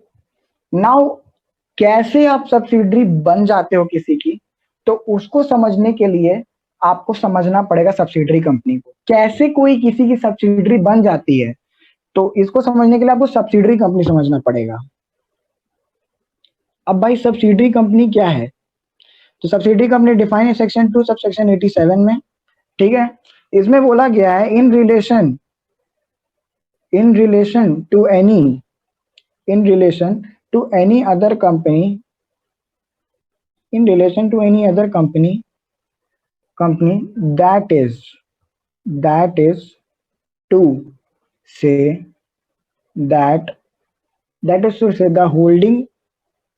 that is to say the holding company. भाई ये अदर कंपनी का मतलब क्या था? ये होल्डिंग कंपनी के बारे में बात करने की कोशिश कर जा रही है। ये क्या बोला? In relation to other company. Other company कौन है भाई? होल्डिंग कंपनी है। मीन्स फिर यहाँ पे अब डिफाइन करना स्टार्ट किया कि means a company in which the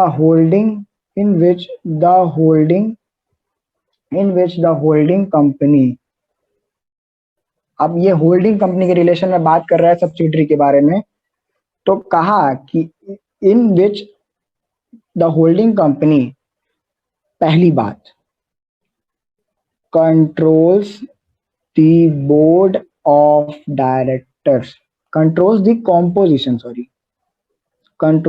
composition of board of directors, and the second point is exercise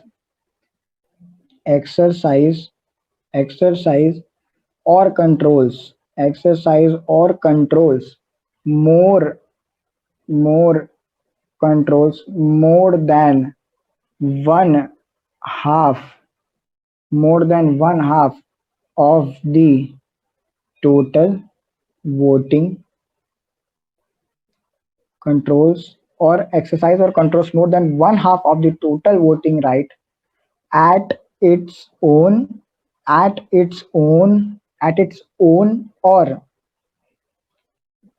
one or more of its subsidiary company. भाई ये पॉइंट लिख लेना भाई, बहुत इंपॉर्टेंट है।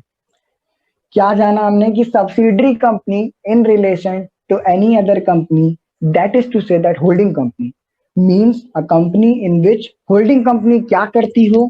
कंट्रोल करती हो composition of board of directors, कि कितने बोर्ड ऑफ डायरेक्टर्स आएंगे, कितने जाएंगे, ठीक है।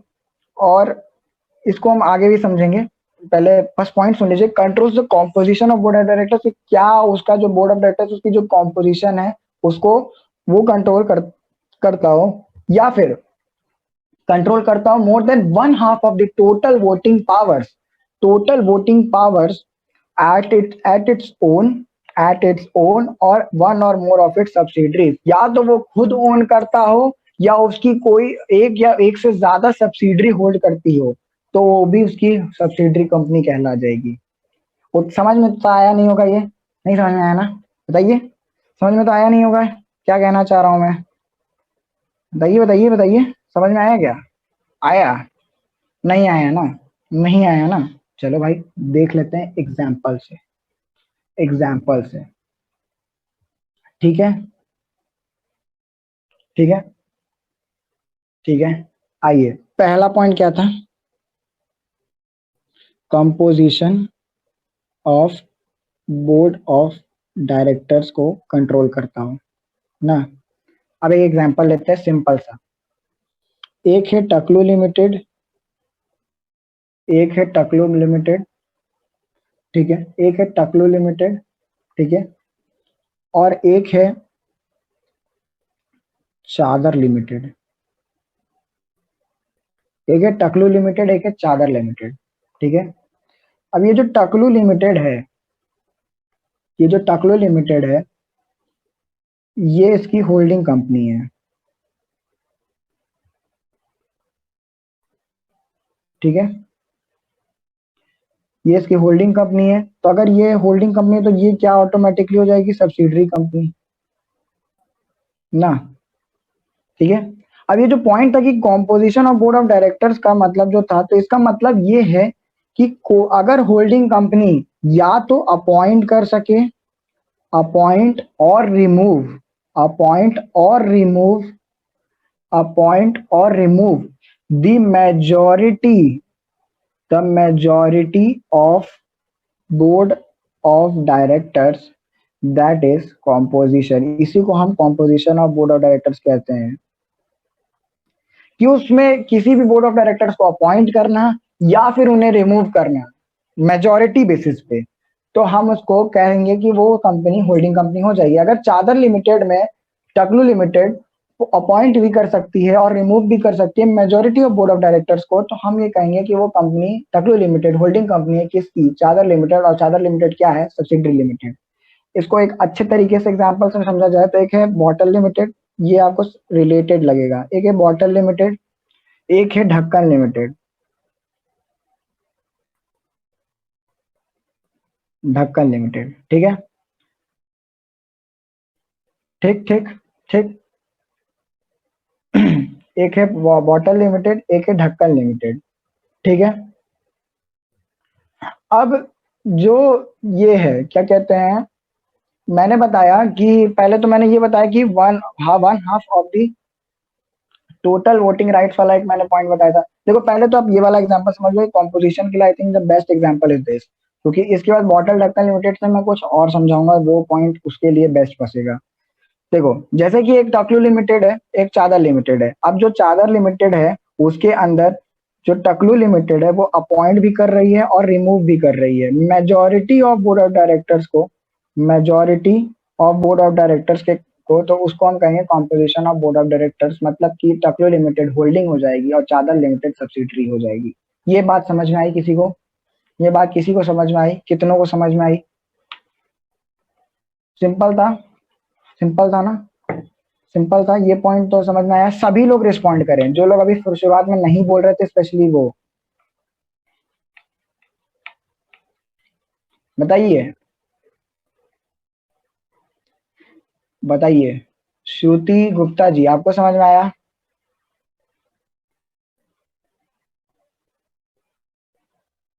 श्रुति Gupta are you listening me, समझ में आया क्या, क्योंकि आपने नहीं बोला था and you are from science, तो इस वजह से। श्रुति प्लीज रिस्पॉन्ड,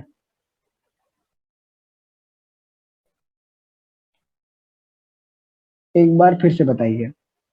सुनो फिर से एग्जांपल लेते हैं,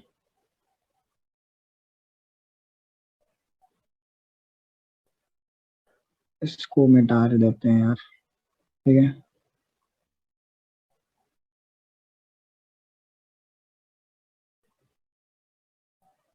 ठीक है। Composition of board of directors, इसका मतलब पहले क्या होता है कि आप board of directors, board of directors कौन होते हैं, जो कंपनी को चलाते हैं। तो अगर आप बोर्ड ऑफ डायरेक्टर्स को या तो अपॉइंट कर सकती हो या तो रिमूव कर सकती हो। बेसिक एग्जांपल लेते हैं, ये भी छोड़ो यार, इससे आसान एग्जांपल लेते हैं जो रिलेट करेगा। मान लेते हैं यहाँ पे कोई है, ठीक है, सूरज शाही है, सूरज शाही है, उनकी गर्लफ्रेंड है जिनका नाम है चिंकी चिंकी पांडे जी हैं कोई, ठीक है, कोई चिंकी पांडे हैं और इनके इंस्टाग्राम नेम में 2 हार्ट भी लगा हुआ है, ठीक है। तो सूरज शाही हैं, उनकी गर्लफ्रेंड का नाम है चिंकी पांडे, ठीक है, चिंकी पांडे। अब जो चिंकी पांडे हैं वो क्या है, उनके पास सूरज शाही की सब कुछ है भाई। सब कुछ क्या है मतलब कि इंस्टाग्राम आईडी, समझ रहे हो, पॉजिटिव वाला इंस्टाग्राम आईडी, फेसबुक आईडी, ठीक है, फेसबुक आईडी सब कुछ है। निब्बी निब्बी, ठीक है, सो निब्बी, एग्जैक्टली निब्बी ना। सो निब्बी है भाई, निब्बी जी हैं ये, ठीक है, निब्बी जी हैं। तो भाई सूरज शाही बहुत परेशान है। सूरज शाही की जो भाई फ्रेंड लिस्ट है उसमें बहुत सारी लड़कियां हैं, एक्स लड़की, वाई लड़की, जेड लड़की, इसकी 1000वीं गर्लफ्रेंड, इसकी 5000वीं वाली गर्लफ्रेंड, सब है, ठीक है, ठीक है।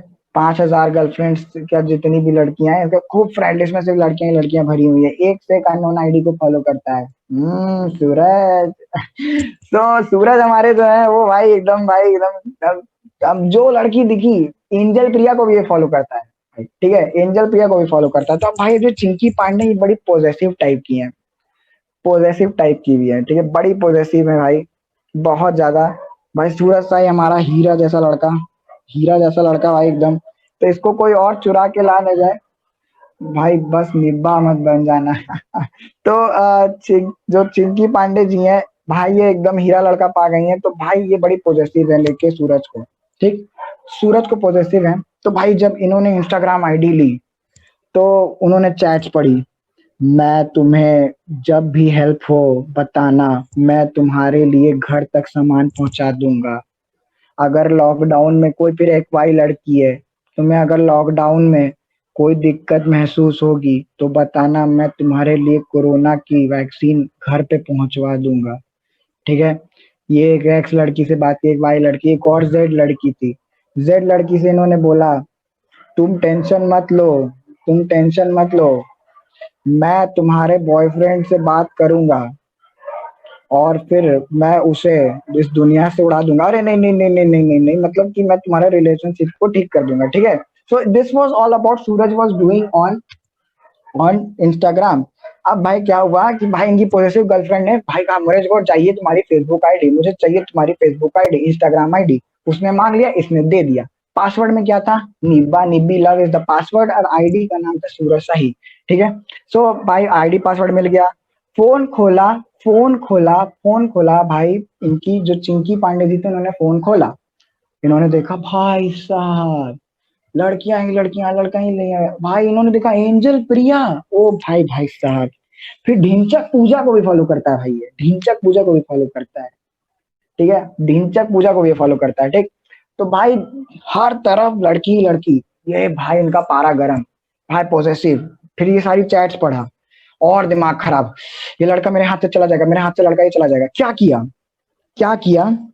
क्या किया कि बहुत सारे जिन की लड़कियां थी उनको भाईराम भाई ब्लॉक मारा, रिमूव, अनफॉलो, रिस्ट्रिक्ट, जो कर सकती थी सब किया, ठीक है। ब्लॉक, रिमूव, अनफॉलो सब कुछ कर डाला। चिंकी पांडे ने, चिंकी पांडे कह रहे हैं, हाँ चिंकी पांडे जो भी नाम है, उन्होंने पूरा सारी लड़कियों का कॉन्टैक्ट डिलीट कर दिया, हटा दिया सब कुछ। फोन वोन में से कोई भी एक लड़की इधर उधर नहीं भटक रही थी, सिर्फ एक ही नाम, वो था चिंकी पांडे। अब ये तो भाई हो गया रिमूवल, उन्होंने सारे जितने भी लोगों को था उनको रिमूव करा, ठीक है।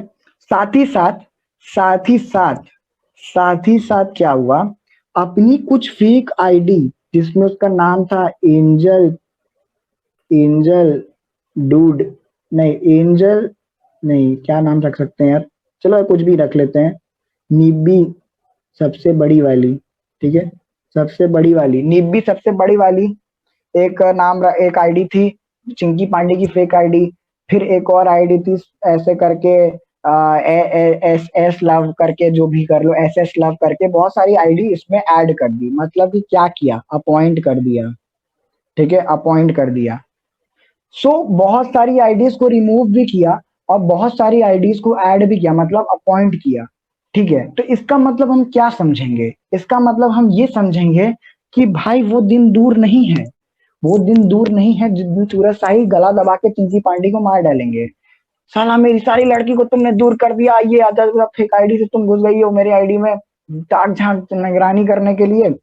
सो what we can see from this example कि चिंकी पांडे जो है वो सूरज शाही के ऊपर बहुत तगड़े से कंट्रोल कर रही हैं। कंट्रोल कर रही हैं, क्या कंट्रोल कर रही हैं? लड़कियां ऐड भी कर रही हैं जो कि उनकी खुद की फेक आईडी है, और रिमूव भी कर रही हैं जो दूसरी लड़कियां हैं। So we can say that जो लड़की मतलब चिंकी पांडे है वो सूरज शाही को कंट्रोल कर रही है। सो हम यहाँ पे कह सकते हैं कि जो चिंकी पांडे हैं वो हो जाएंगी होल्डिंग, और जो सूरज शाही हैं वो हो जाएंगे सब्सिडरी। क्या भाई आप समझ में आया? क्या भाई आप समझ में आया? Can't give a better example like this. I cannot give a good example from like this now. ठीक है, इससे ज्यादा मैं बेस्ट ऑफ कुछ नहीं दे सकता। ठीक है, कोई और भाई? श्रुति प्लीज रिस्पॉन्ड यार, श्रुति प्लीज, श्रुति श्रुति गुप्ता जी प्लीज बताइए, समझ में आया क्या?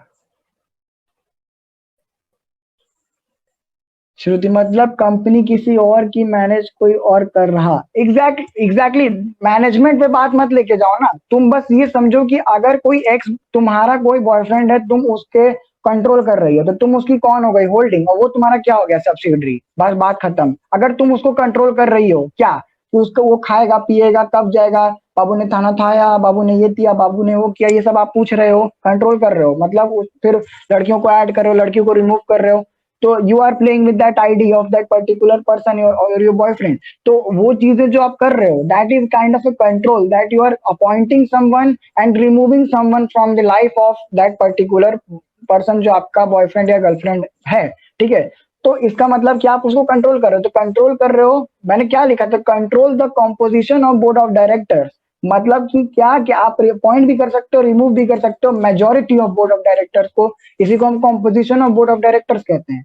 तो आप कंट्रोल कर रहे हो तो आप होल्डिंग हो जाओगे, और जो पर्सन अलग आपके साइड में खड़ा हुआ है दैट विल बी सब्सिडरी। तो इन केस ऑफ कंपनी, अगर कोई एक्स कंपनी है जो अब board of majority of directors को अपॉइंट भी कर रही है और मेजोरिटी ऑफ डायरेक्टर्स को रिमूव भी कर सकती है, तो वो एक्स कंपनी वाई लिमिटेड की होल्डिंग हो जाएगी और वाई लिमिटेड सब्सिडरी हो जाएगी। बस इतनी सी बात है। समझ में आया क्या श्रुति? ठीक है, चलो यार, धन्यवाद। ठीक है, ओके ग्रेट यार, एटलीस्ट तुम पूछते हो, ये मुझे अच्छा लगता है। जो लोग मुझसे डाउट पूछते हैं और नहीं आखिरी दम तक क्लियर होता है, आई लाइक दैट स्पिरिट कि आप कोई तरह का शर्म नहीं करते हो और आप पूछते हो। I like that very much, बहुत अच्छी बात है, वेरी गुड, नाइस। चलिए, next point we discussed what कि exercise controls over more than one half of the total voting power. अब मान लेते हैं, सेकंड पॉइंट लिखा होगा आई थिंक सभी ने।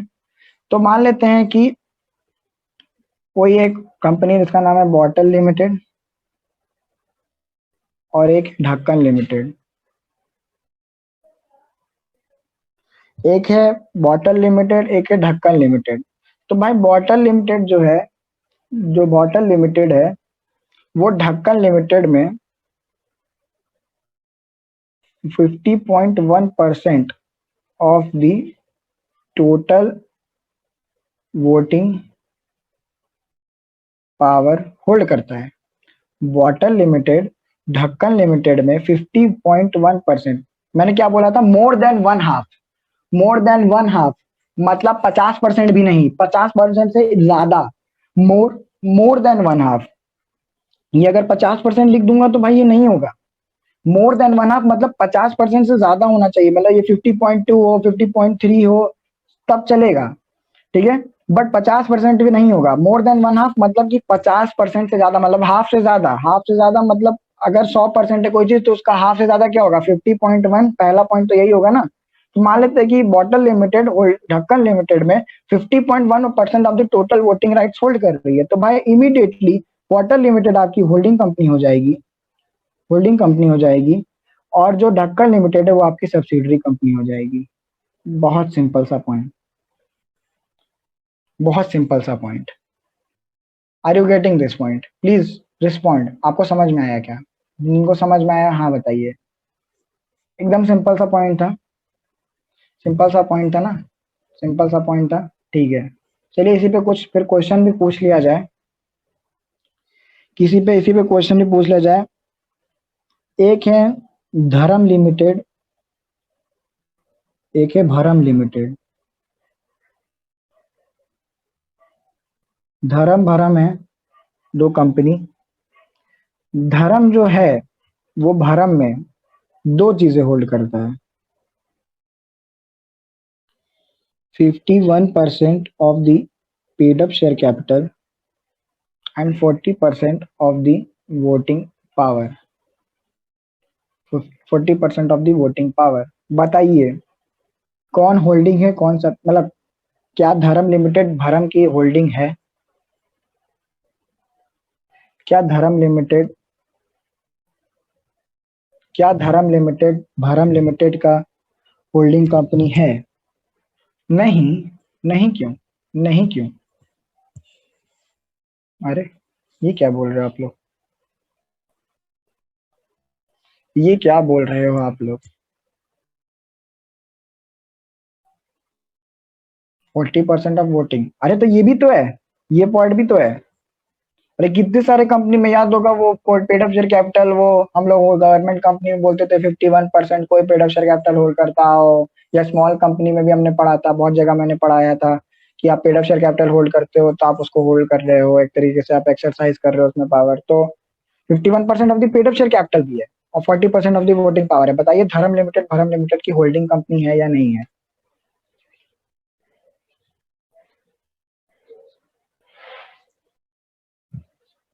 No, never. वाह वाह। वोटिंग राइट वन हाफ से ज्यादा होनी चाहिए, लेकिन यहाँ पे भी voting power must be more than one half. Exactly, very good, very good, very good, I like that point part आप लोग का है। बहुत सही, अपने आंसर पे स्ट्रिक्ट रहना। मैंने पेड अप शेयर कैपिटल की कोई बात ही नहीं की। क्या मैंने बात की? क्या मैंने बात की पेड अप शेयर कैपिटल से रिलेटेड? नहीं। मैंने तो पेड अप शेयर कैपिटल का एक बार भी नाम ही नहीं लिया, मैंने एक बार भी पेड अप शेयर कैपिटल का नाम नहीं लिया। तो भाई ये तो गया चूल्हे भाड़ में, हमसे क्या मतलब, भाग हट।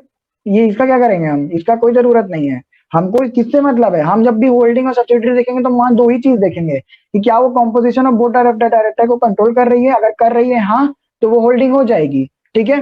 बट अगर कॉम्पोजिशन से रिलेटेड कोई बात नहीं की गई है तो फिर हम देखेंगे क्या, वोटिंग पावर। अब voting power more than one half होनी चाहिए, तो यहाँ 40% है, 40% है, तो भाई नहीं है, ये कुछ नहीं है, कुछ नहीं है। क्या हो सकती थी ये आपको आगे पता चलेगा कि अगर आप किसी कंपनी में 40% of the voting power hold कर रहे हैं तो आप क्या हो जाते हैं, तो आपको बाद में आगे पता चलेगा, ठीक है। तो फिलहाल में इस एग्जांपल में धर्म लिमिटेड होल्डिंग नहीं है भरम लिमिटेड की, सिंपल सी बात, कोई रिलेशन नहीं है इन दोनों के बीच में। क्या समझ में आया? Everyone, I want answer from Shruti Gupta as well, क्योंकि वो एक साइंस स्टूडेंट है, एंड आई वांट आंसर कि आपको समझ में आया श्रुति प्लीज, कि माय प्रायोरिटी है कि अगर आपको समझ में आ गया तो बेस्ट केस सिनेरियो, फिर तो ये लोग तो समझ ही गए होंगे। Got that everyone, got that everyone, ठीक है, ठीक है, ठीक है, ठीक है, ठीक है। अब इसके कुछ बहुत सारे पॉइंट्स हैं, तो वो हम लोग कल करते हैं, क्योंकि अगर मैं ये बताने बैठूंगा तो .3 है इसका, फिर कुछ और भी रिलेशंस हैं, तो वो आप समझने बैठोगे तो थोड़ा टाइम लगेगा, क्योंकि उसमें सब्सिडरी की से है केसेस की, किस किस केसेस में अगर कोई एक कंपनी है उसको दो लोग होल्ड कर रहे हो, दो सब्सिडरी, तो क्या हो जाएगा, तो ऐसा ऐसा करके है, ठीक है, ठीक है।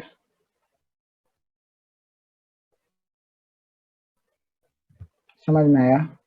इतना समझ में आ गया क्या?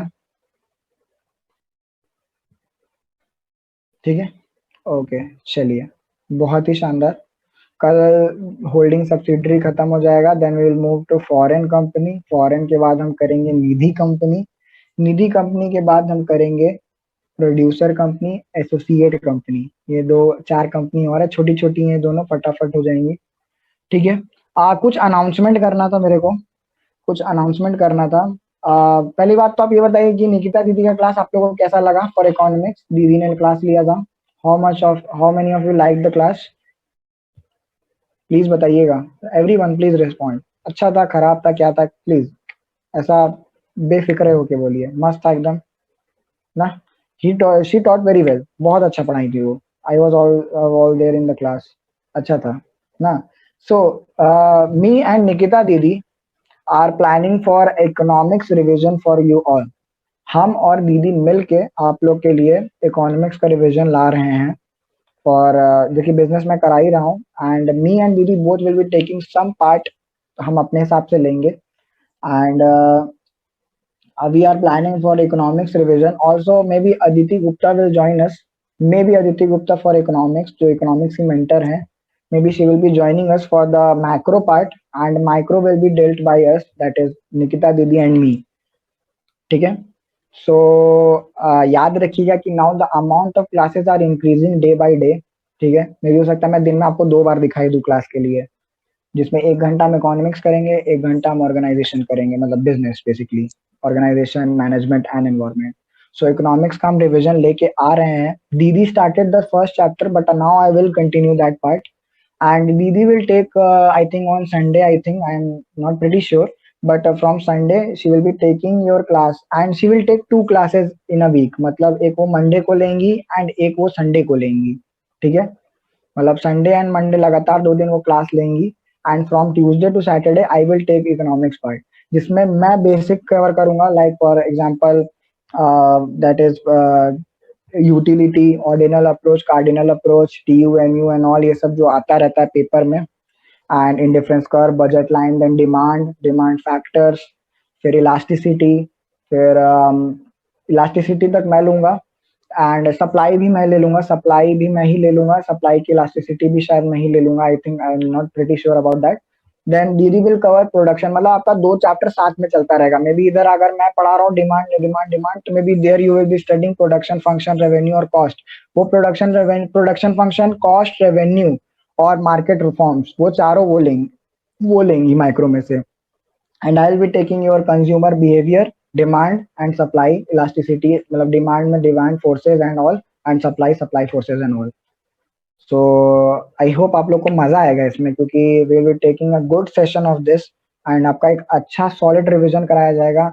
And don't expect this that हम लोग इसको मतलब ऐसा हवा में भगाएंगे। It will be a great class, and मजा आएगा, आपको बहुत मजा आएगा, because economics is a great subject, and also आपको वो पढ़ना बहुत इंपॉर्टेंट है। तो अब आपका इकोनॉमिक्स भाई हमारे हवाले। ठीक है? सो अब आपका इकोनॉमिक्स हमारे हवाले। So how many of you are happy with this? How many you are happy of this? I think सभी लोग को ये अच्छा लगा होगा, ये अनाउंसमेंट। मे बी ये अनाउंसमेंट आपका बहुत जल्दी इकोनॉमिक्स कवर हो जाएगा, बिकॉज हम लोग मतलब दोनों लोग साथ में लेंगे, सो साइमल्टेनियसली 2 चैप्टर्स चलते रहेंगे, एंड सबने पढ़ा ही है एक हद तक, सो उतना दिक्कत नहीं जाएगा। जिन्हें दिक्कत जाएगा तो वो एक काम कीजिएगा आप लोग, जैसे कि and this is for also for Shruti Gupta, please science students हैं आप, तो आप प्लीज क्लास में लाइव ही रहिएगा, क्योंकि आपके डाउट्स उसमें होंगे अच्छे खासे, क्योंकि you have not that basic concept of economics, so be prepared, and class live ही करिएगा अटेंड, तो बेटर रहेगा। so thank you very much. अगर किसी को कोई दिक्कत है किसी सब्जेक्ट में जा रही हो तो प्लीज बताइए, किसी को कोई सब्जेक्ट में दिक्कत जा रही है तो बताइए, अभी 5-10 मिनट हम लोग डिस्कस कर सकते हैं। कोई अगर दिक्कत है, किसी को कोई भी दिक्कत परेशानी जा रही है तो प्लीज दुख दर्द व्यक्त कीजिए। एक चीज याद रखिएगा, if you are following us you will get a good essence of the classes, like जो भी चल रहा है ये सब क्लासेस एंड ऑल है। ठीक है? तो इकोनॉमिक्स तो मैं जो आपका बेसिक सेट करूंगा, मैं और दीदी मिलके, मजा ही आने वाला है आपको। मेरा डिमांड बहुत अच्छा है, मैं मतलब इकोनॉमिक्स में माइक्रो पार्ट मेरा काफी अच्छा है, so you can rely on me कि मैं इकोनॉमिक्स ले सकता हूँ। Either Aditi is also good, तभी उसने मेंटर बनाया गया, but she is not comfortable to take class because she is not having those resources. तो रिसोर्सेज की दिक्कत है, but now we are arranging her the resources, and maybe she will be taking a short recap of micro, जो कि I think 7 या 10 दिन का रहेगा। इसमें सिर्फ वही बताया जाएगा जो नोट्स के बेसिस पे वो पढ़ाएगी। मैं पहले ही बता दे रहा हूँ, there will nothing be like ऐसा कुछ बहुत क्योंकि हार्ड फास्ट माइक्रो से आता नहीं है, सो हम लोग माइक्रो में बहुत जल्दी जल्दी खत्म होगा माइक्रो, तो लाइव अटेंड ही कर लीजिएगा, नोट्स के थ्रू पढ़ाया जाएगा, नोट्स वो आपको मिल भी जाएगा, तो कोई दिक्कत नहीं जाएगी। And for NI national income के लिए मैं, अदिति ने कहा कि वो कर सकती है, बट फॉर एग्जाम्पल की हो सकता है वो कुछ पॉइंट्स भूल भी जाए, मे भी हो सकता है, क्योंकि we have studied it last 3 years हो गया हम लोग का, अप्रॉक्स 2-3 इयर्स हो गया, सो मे बी कुछ पॉइंट्स जो एज अ स्टूडेंट आपको पता होना चाहिए, मे भी हो सकता है we will skip because she is not ready with that की माइंडसेट की हाँ करना है, तो एनआई अगर वो रिवाइज करने बैठेगी तो that will take some time. So for this I will be giving you national incomes best class, आपको इतने टू द पॉइंट याद हो जाएंगी चीजें, मैं लिख के दे रहा हूँ, ये चीज लिख के दे रहा हूँ, मतलब लिख, और मैंने पहले भी एनआई भेज चुका है, अगर किसी ने क्लास किया होगा यूट्यूब वाला, तो I have sended the link of NI, मैंने एनआई का लिंक भेज चुका है एनआई का, किसी ने किया था? कोई नहीं किया होगा, एनआई का मैंने लिंक भेज चुका है, साक्षी मिश्रा जी कर ली हैं, ओल्ड स्टूडेंट्स क्या कर रहे हो यार तुम लोग, हट, कोई नहीं किया, एनआई नहीं किया है तो फिर यार एनआई कर लो, ठीक है, किसी को अगर एनआई की क्लास चाहिए होगा तो बता देना, मैं वापस से सेंड कर दूंगा एनआई, ठीक है, एनआई वापस से मैं सेंड कर दूंगा, एंड आप एनआई खत्म कर लो ताकि मैक्रो स्टार्ट होगा, तो आई थिंक अब दिन में क्लासेस भी ज्यादा चलेंगी, एनआई एकदम क्लियर है, बहुत अच्छी बात है, जिनका क्लियर है बहुत अच्छी बात है। Telling you one more thing, हो सकता है कल मॉर्निंग में 12 बजे मैथ्स की क्लास रहेगी, रजत भैया क्योंकि वो आज नहीं ले पाए थे, तो कल रजत भैया की 12 बजे क्लास रहेगी, देन दिन में शाकेश 3 बजे क्लास लेता है, अगर उसका टेक्निकल ग्लिच कोई नहीं आता है तो, वरना अगर ऐसी तरीके से टेक्निकल ग्लिच आता रहेगा तो साकेश का जो भी पॉइंट है दैट रजत भैया विल टेक, एंड आदर्श पाठक जो आपके लिए 11th 12th के लिए आए हैं क्लासेस लेने के लिए, वो अभी भी आपका रिवीजन कराएंगे, सो वी आर थिंकिंग कि रजत भैया सिलेबस एक बार खत्म कर दे, then we will call Adarsh Pathak for the revision part, तो आप उसके साथ रिवीजन कर लीजिएगा। एंड मान लीजिए कल दिन में 2 क्लास ये रहेगी, I be taking your economics, economics यार कब लिया जाए यार, मॉर्निंग में कितने बजे उठ जाते हो? कल तो दिन में नहीं हो पाएगा, जिस दिन दिन में क्लास नहीं रहेगी उस दिन मैं इकोनॉमिक्स स्टार्ट कर दूंगा, we are framing some time table, दिन में 4-5 क्लासेस तो अब जाएंगी, क्योंकि दिन में 8 से 9 मैं इकोनॉमिक बिजनेस ऑर्गेनाइजेशन लूंगा, ठीक है, या हो सकता है कि बिजनेस ऑर्गेनाइजेशन का कुछ पार्ट बाद में लिया जाए, एंड इकोनॉमिक्स में स्टार्ट कर सकता हूँ, क्योंकि दीदी के साथ मुझे वो सिलेबस खत्म करना है, तो मैं भी हो सकता है ये टाइप्स ऑफ कंपनीज खत्म करने के बाद I will finish LLP and organisation पे ही मैं रोक दूंगा, देन हम इकोनॉमिक्स स्टार्ट करेंगे, और मैनेजमेंट के लिए भी चीजें चलती रहेंगी धीरे धीरे जैसे समय बनेगा, अभी टाइम है, ऐसा नहीं है कि चीजें के लिए टाइम नहीं है, टाइम है, सो पढ़ाई कीजिए, किसी को कोई दिक्कत यार तो पूछ लो, किसी को कोई भी दिक्कत, किसी की परेशानी जा रही है, कोई चीज सब्जेक्ट नहीं समझ में आ रहा, किसी को कोई दिक्कत जा रही है तो प्लीज पूछ लीजिए, कोई दिक्कत नहीं है तो चली जाइए फिर, good night, bye bye, okay good night, आप जा सकते हैं, you can leave the meeting if you have no doubts, okay चलो bye bye, take care, good night, bye bye, bye bye bye bye bye. कहते हैं खुदा ने इस जहां में सभी के लिए किसी ना किसी को है बनाया, हर किसी के लिए तेरा मिलना है उससे, रब को इशारा मुझको बनाया तेरे जैसे, bye bye bye bye bye bye, take care, good night, bye bye bye bye.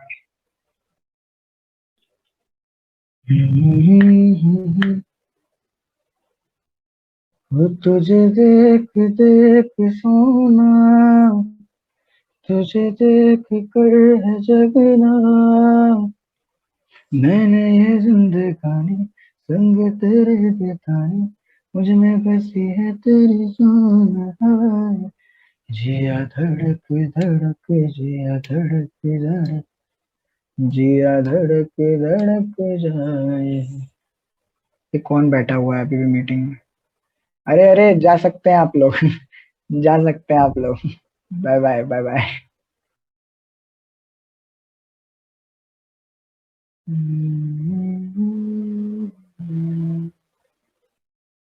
चेहरा एक नूर है, पहले सादाब है, चेहरा उसे कौन है, कोई महताब है, चेहरा जैसे गजल, चेहरा जाने जिगर, चेहरा। वर्षा जी कैसा चल रहा है पढ़ाई वढ़ाई?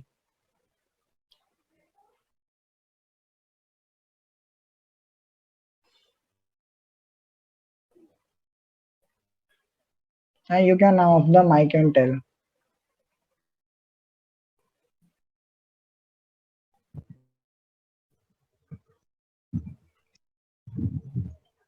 हेलो। जी वर्षा जी, पढ़ाई कैसा चल रहा है? अच्छा चल रहा है भैया। चलिए, अच्छा चल रहा है तो बहुत अच्छी बात है।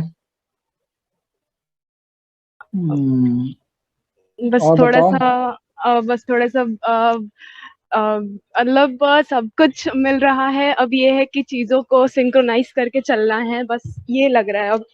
तो उसमें कहीं वो गड़बड़ ना हो जाए, बस यही लग रहा है कि अब इसके बाद भी अगर आउटपुट नहीं मिला तो फिर मेरे में गड़बड़ी है। मतलब इकोनॉमिक्स हम करवाने नहीं वाले थे, बट आई थॉट कि करवा सकते हैं। दीदी स्टार्टेड कि हाँ चलो इकोनॉमिक्स मैं भी ले लूंगी, सो वी थॉट कि जब हो सकता है तो लेट्स गो। एंड जल्दी खत्म हो इसलिए मेरे मेरे को भी घुसना पड़ रहा है, वरना I was least interested in this. I am telling you, I was least interested क्योंकि मेरे ऊपर वैसे ही बहुत प्रेशर आ गया है। पूरा बिजनेस खत्म करना is not an easy task. भैया वो भी इतना इतना। बेस्ट है। आप बोलिए, पहले आप बोलिए। हाँ नहीं नहीं, बोलो बोलो बोलो, तुम बोलो। भैया इतना बेस्ट है, मतलब सही में मैं आपको बोलने वाली थी ये चीज कि बिजनेस ऑर्गेनाइजेशन फिर से रिवीजन हो रहा है। ये मतलब आपने जो पढ़ाया हुआ था वो था, वो हमारे पास भी था, वो हमारे मेमोरी में भी था। बट एक होता है ना कि एक नॉर्मल ह्यूमन की जो पावर होती है, ब्रेन पावर, मेमोराइजिंग पावर, वो 1 वीक चलती है। अगर कोई भी चीज एक बार वो याद किया, लेकिन अगर वो 2 बार याद किया तो वो मल्टीपल टाइम्स मल्टीप्लाई होती रहती है, 2 हफ्ते तक रिटेन रहती है। फिर अगर एक बार और रिविजन कर लिया तो फिर वो 3 हफ्ते तक होती है। फिर ऐसे करते करते मल्टीप्लाई होती जाती है। लेकिन हमने एक बार हम्म। वो बस पढ़ा था, फिर उसके बाद वो रह गया था। लेकिन आप जब अब रिविजन करवा रहे हो तो मतलब भैया कुछ है ही नहीं इससे बढ़िया, पूरा एकदम याद हो जा रहा है। और इससे बड़ा मतलब इतनी खुशी मिल रही है ना कि इतना अब तो एकदम इजी लग रहा है। पहले कहाँ हम लोग को एकदम नया नया कॉन्सेप्ट लगता था कि हाँ हाँ समझ आ गया, हो जाएगा, एक बार रिविजन कर लेंगे। लेकिन अब हाथ पकड़ के लिखवाने वाला काम हो रहा है ये कि नहीं, अब रिविजन हो रहा है तो मतलब revision is the best thing भैया, इससे बढ़िया और कुछ हो ही नहीं सकता। मतलब एकदम अच्छे से, अब तो एकदम क्रिस्टल क्लियर जो होता है ना, वो हो गया एकदम। हाँ ये आप, अच्छा वर्षा, यू कैन कॉल मी, अगर तुमको बात करना है तो यू कैन कॉल मी, ठीक है? मीटिंग में एंड कर दे रहा हूँ, अच्छा यू कैन कॉल अच्छा मी। मैं वेट कर अच्छा रहा हूँ, मतलब I am free right now, you can अच्छा। कॉल।